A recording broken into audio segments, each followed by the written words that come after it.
नमस्ते। आज के वीडियो में हम लिंग पुराण के बारे में जानेंगे। लिंग पुराण हिंदू धर्म की 18 सबसे बड़ी और खास किताबों में से एक है।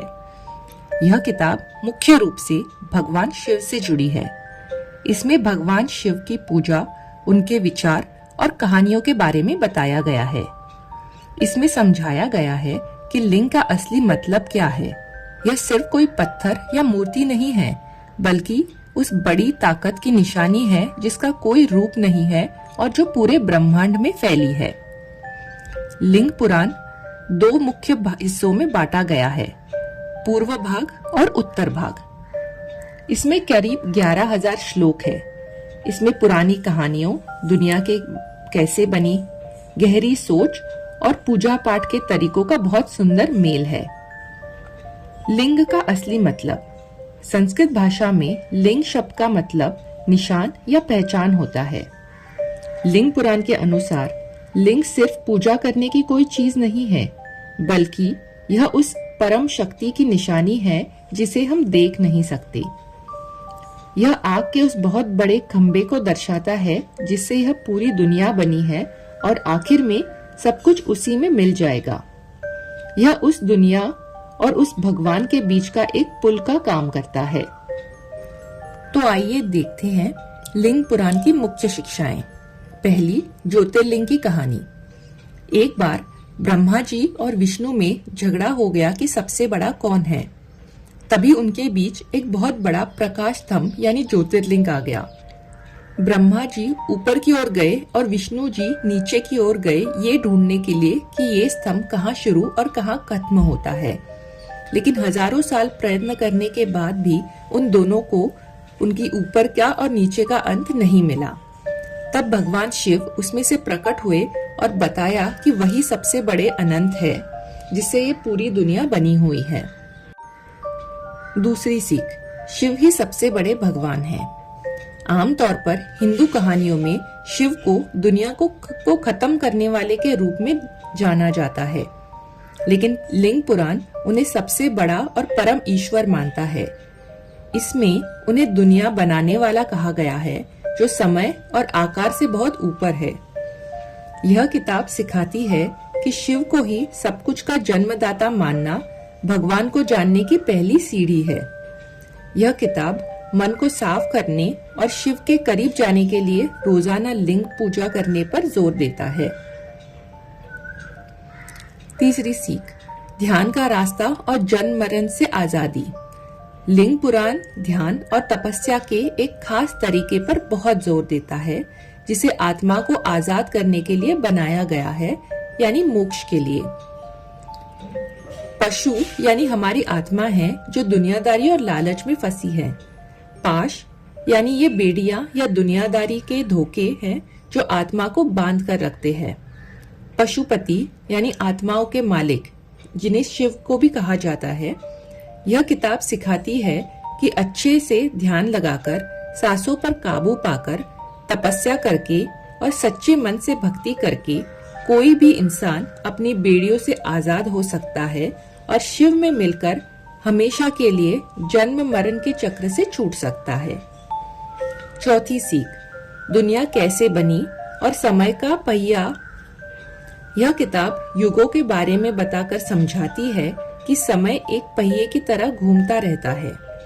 इसमें बताया गया है कि कैसे दुनिया बार बार बनती है, चलती है और फिर खत्म हो जाती है। पुराण बताता है कि इस दुनिया में सब कुछ एक न एक दिन खत्म हो जाएगा और समय के इस लंबे चक्कर में सिर्फ भगवान शिव की शक्ति ही हमेशा रहेगी। पांचवी सीख, ओम नमः शिवाय मंत्र की ताकत। लिंग पुराण ओम नमः शिवाय नाम के पवित्र मंत्र को जपने के बहुत फायदे बताता है। यह सिखाता है कि सच्चे मन से और इसका मतलब समझकर इस मंत्र को जपने से हमारा मन साफ होता है, पिछले बुरे कर्म कट जाते हैं और हमारी भावनाएं सीधे भगवान से जुड़ जाती हैं। छठी सीख, दिखावे की पूजा से बड़ी है सच्ची भक्ति। भले ही यह किताब पूजा के कई नियम और शिवलिंग बनाने के तरीके बताती है, लेकिन इसकी सबसे बड़ी सीख यही है कि सच्चे मन से की गई भक्ति सबसे बड़ी पूजा है। पूजा पाठ के नियम सिर्फ मन को एकाग्र करने के लिए है।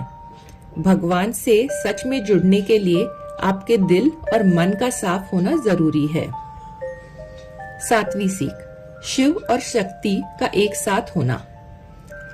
लिंग पुराण की एक बड़ी सीख यह है कि शिव और उनकी पत्नी पार्वती यानी शक्ति को भी अलग नहीं किया जा सकता। जहाँ शिवलिंग भगवान शिव को शांत और बिना आकार वाली शक्ति के रूप में दिखाता है, वही उसका निचला हिस्सा देवी शक्ति को दर्शाता है, जो पूरे ब्रह्मांड की ऊर्जा है। यह किताब सिखाती है कि दुनिया इन दोनों के मिलने से बनी है। बिना ऊर्जा के कुछ नहीं बन सकता और बिना भगवान के उस ऊर्जा को कोई सही दिशा नहीं मिल सकती। 8वीं सीख, योग के 8 तरीके यानी अष्टांग योग। जन्म मरण से आजादी पाने के लिए लिंग पुराण योग के 8 तरीकों के बारे में विस्तार से बताता है। यह सिखाता है कि योगासन और सांसों पर काबू पाना जरूरी है, लेकिन भगवान शिव में पूरी तरह ध्यान लगाने के लिए अच्छे नियम मानना, अपनी इच्छाओं पर काबू पाना, एकाग्रता और गहरा ध्यान भी बहुत जरूरी है। 9वीं सीख, महाशिवरात्रि की अहमियत। लिंग पुराण उन खास किताबों में से एक है जो महाशिवरात्रि के महत्व को बताती है। यह सिखाती है कि व्रत रखना, रात भर जागना और इस खास दिन पर शिवलिंग की पूजा करना बहुत बड़ा फल देता है।